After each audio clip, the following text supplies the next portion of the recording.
For 50 years we are involved in sustainability, and we try to be responsible on our markets, and for this reason we are dedicated and committed in such a COP. No, it's okay. So concretely, what are you doing when you say we are responsible, we are sustainable? What does that mean? First in all, I have to say that we started the company and the group and all the brands in a small village in Brittany, West France. Then we feel that in the countryside, in the very small villages, it was important to develop unemployment, to develop jobs, to develop economics, and at the same time to protect environment. Then it's the woods for us that are so important to the business. And today we try to do the same, from the sourcing to the channel we sell our product. Then along the value chain we try to make with the teams, with suppliers, with there's some echo. We try to replicate a state of mind, a new approach to make business.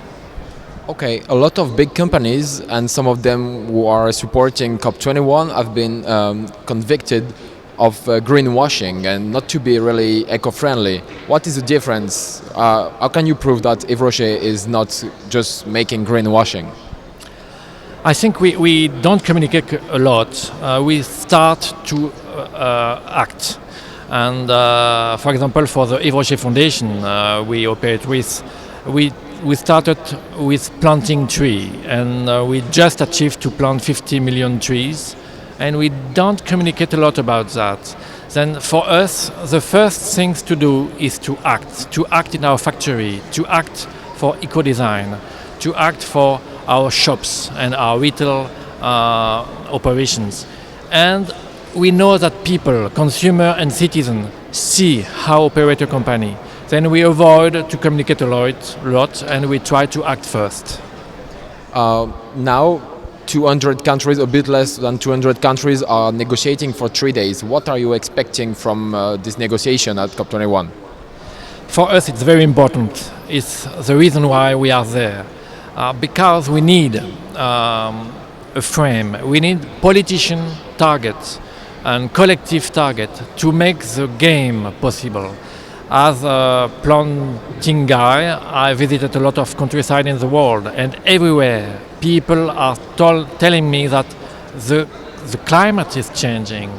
It's very, very impressive when you are in the countryside in Mexico, in France, in Africa, everywhere. Then as people living in cities, we don't feel as much this kind of evolution. We need a politician frame, we need a collective change to make companies, people, citizens changing in their mind. Thank you very much for your time and for your answers.